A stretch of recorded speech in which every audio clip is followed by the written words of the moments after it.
ഒഡീഷയിൽ കോളേജ് വിദ്യാർത്ഥിനി തീ കൊളുത്തി മരിച്ച സംഭവത്തിൽ 2 ABVP പ്രവർത്തകർ അറസ്റ്റിൽ. ആത്മഹത്യാ പ്രേരണ ചുമത്തിയാണ് arrest. ABVP Odisha joint secretary Sampith Naik, മറ്റൊരു പ്രവർത്തകൻ ജ്യോതി പ്രകാശ് എന്നിവരാണ് പിടിയിലായത്. ജൂലൈ 12-നാണ് വിദ്യാർത്ഥി തീ കൊളുത്തി മരിച്ചത്. തുടർന്ന് ജൂലൈ 14-ന് മരിക്കുകയായിരുന്നു. കോളേജിലെ അസിസ്റ്റന്റ് പ്രൊഫസർ പീഡിപ്പിച്ചുവെന്നായിരുന്നു പരാതി. ABVP പ്രവർത്തകർ ആത്മഹത്യയ്ക്ക് പ്രേരിപ്പിച്ചെന്നും ദൃശ്യങ്ങൾ മൊബൈലിൽ പകർത്താൻ ശ്രമിച്ചുവെന്നും പരാതി ഉയർന്നിരുന്നു. ഇതിൽ ഒരു ABVP പ്രവർത്തകന് പൊള്ളലേറ്റിരുന്നു.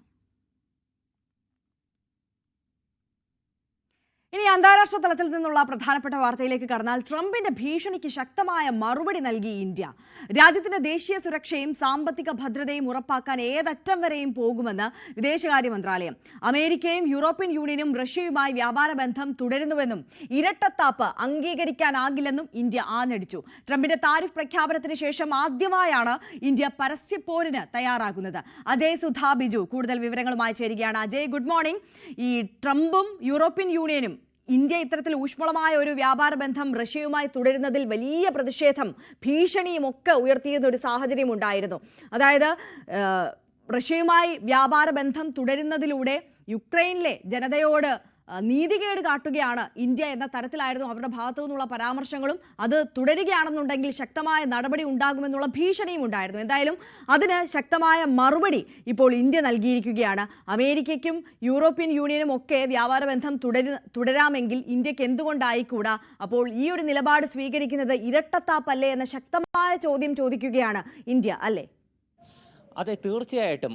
എത്ര അടുത്ത സുഹൃത്താണെങ്കിലും പറയേണ്ടത് മുഖത്ത് നോക്കി തന്നെ പറയണം എന്നുള്ള നിലപാട് തന്നെയാണ് ഇന്ത്യ ഇപ്പോൾ സ്വീകരിച്ചിട്ടുള്ളത്. ഇന്ത്യ US ഈ ഒരു താരിഫ് നയങ്ങൾക്കിടയിൽ ഇന്ത്യ ആദ്യം സ്വീകരിച്ചിരുന്നതെല്ലാം ഒരു മയപ്പെട്ട നിലപാടായിരുന്നു. അമേരിക്കയോട് ഒരു തുറന്ന വാക്പോരിന് ഇന്ത്യ ഇതുവരെ ഇറങ്ങിയിരുന്നില്ല. എന്നാൽ ഇപ്പോൾ ആ ഒരു കാര്യവും മാറ്റിവെച്ചുകൊണ്ട് ഇന്ത്യ ശക്തമായ മറുപടി തന്നെ നിലവിൽ അമേരിക്കയ്ക്ക് കൊടുത്തിരിക്കുകയാണ്.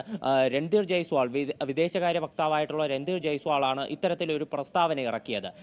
ഈ ഒരു പ്രസ്താവന ഇത്ര കടുത്ത ഭാഷയിൽ ഒരു മറുപടി കൊടുക്കാനുണ്ടായ സാഹചര്യം കഴിഞ്ഞ ദിവസം ട്രംപ് തൻ്റെ ട്രൂത്ത് സോഷ്യൽ അക്കൗണ്ട് വഴി ഒരു പോസ്റ്റ് ഇട്ടിരുന്നു. ഇതിൽ പറയുന്നത്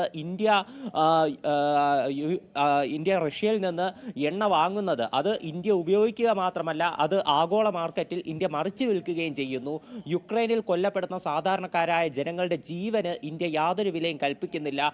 അതിനാൽ തന്നെ ഇന്ത്യക്ക് മേൽ വയ്ക്കുന്ന താരിഫ് അത് US ഇനിയും വർദ്ധിപ്പിക്കും എന്നുള്ള ഭീഷണിയാണ് ട്രംപ് കഴിഞ്ഞ ദിവസം ട്രൂത്ത് സോഷ്യലിലൂടെ മുഴക്കിയിരുന്നത്. ഇതിനുള്ള ഒരു മറുപടി എന്നോണമാണ് രൺധീർ ജയ്സ്വാൾ ഇന്ത്യയുടെ നിലപാട് അത് വ്യക്തമാക്കുകയും ചെയ്തത്.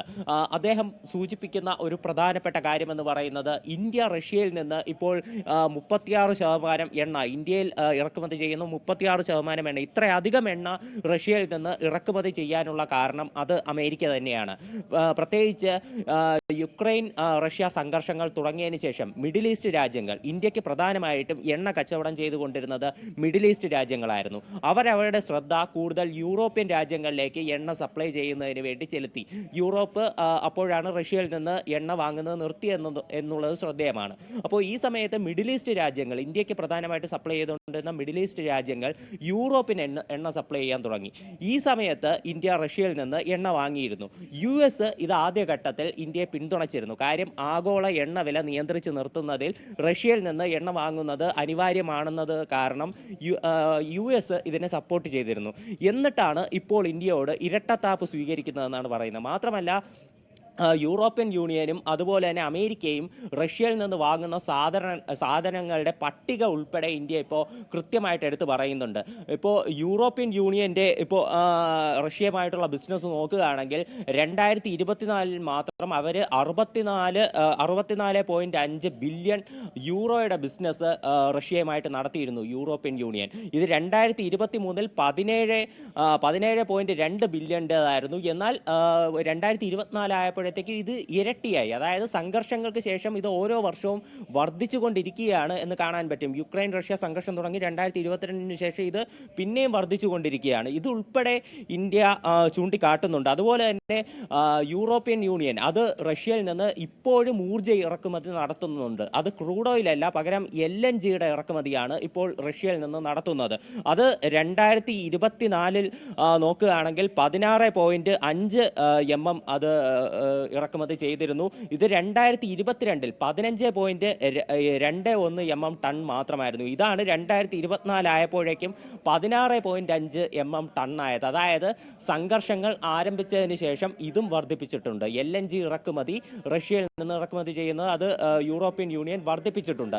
ഊർജ്ജ ഇറക്കുമതിയും അതുപോലെ തന്നെ മൊത്ത സാധനങ്ങളുടെ ഇറക്കുമതി ഉൾപ്പെടെ ഇപ്പോൾ വർദ്ധിച്ചുകൊണ്ടിരിക്കുന്ന കാഴ്ച കാണാൻ സാധിക്കും. അതുപോലെ തന്നെ ഇത് മാത്രമല്ല, ഈ LNG ഇറക്കുമതി മാത്രമല്ല, മറ്റ് വളങ്ങൾ, കെമിക്കലുകൾ, അതുപോലെ തന്നെ മറ്റ് ഈ മൈനിങ് ഉൽപ്പന്നങ്ങൾ, പിന്നെ ഇരുമ്പ്, സ്റ്റീൽ പോലെയുള്ള കാര്യങ്ങൾ, പിന്നെ മറ്റ് മെഷീനുകൾ, പിന്നെ ട്രാൻസ്പോർട്ട് ഉപകരണങ്ങൾ, ഇതെല്ലാം യൂറോപ്യൻ യൂണിയനിൽ നിന്ന് ഇപ്പോൾ യൂറോപ്യൻ യൂണിയൻ റഷ്യയിൽ നിന്ന് ഇറക്കുമതി ചെയ്യുന്നുണ്ട്. അമേരിക്കയും ഒട്ടും പിന്നിലല്ല എന്നുള്ളതാണ് രൺദീപ് ജയ്സ്വാൾ ചൂണ്ടിക്കാട്ടുന്ന പ്രധാനപ്പെട്ട കാര്യം. അമേരിക്കയും ഇപ്പോൾ അവരുടെ ആണവ ആവശ്യങ്ങൾക്ക് വേണ്ടിയിട്ടുള്ള യുറേനിയം ഹെക്സാഫ്ലൂറൈഡ് അത് റഷ്യയിൽ നിന്നാണ് വൻതോതിൽ ഇറക്കുമതി ചെയ്തുകൊണ്ടിരിക്കുന്നത്. അതുപോലെ തന്നെ നമുക്ക് എല്ലാവർക്കും അറിയാവുന്ന കാര്യമാണ്, അമേരിക്ക ഇലക്ട്രോണിക് വാഹനങ്ങളുടെ ഒരു വലിയ ഇൻഡസ്ട്രിയാണ്. ഇലക്ട്രോണിക് വാഹനങ്ങളുടെ ഉൽപ്പാദനത്തിന് വേണ്ടിയിട്ടുള്ള പലേഡിയം അത് അമേരിക്ക റഷ്യയിൽ നിന്നാണ് പ്രധാനമായിട്ടും ഇറക്കുമതി ചെയ്യുന്നത്. അതുപോലെ തന്നെ യൂറോപ്യൻ യൂണിയന് സമാനമായിട്ട് വളങ്ങളും അതുപോലെ തന്നെ മറ്റ് കെമിക്കലുകളും ഉൾപ്പെടെ അമേരിക്ക റഷ്യയിൽ നിന്ന് ഇമ്പോർട്ട് ചെയ്യുന്നുണ്ട്. ഇത്രയധികം വ്യാപാരം അമേരിക്കയും യൂറോപ്യൻ യൂണിയനും റഷ്യയുമായി ഇപ്പോഴും നടത്തിക്കൊണ്ടിരിക്കുന്നു.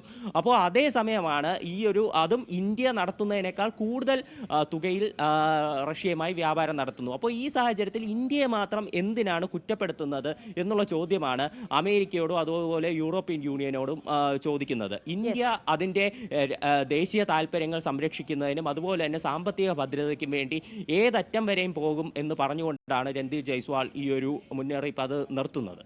തീർച്ചയായും. അജയ് സുധാ ബിജുവാണ് വിശദാംശങ്ങളുമായി ചേർന്നത്. നമുക്ക് മടങ്ങി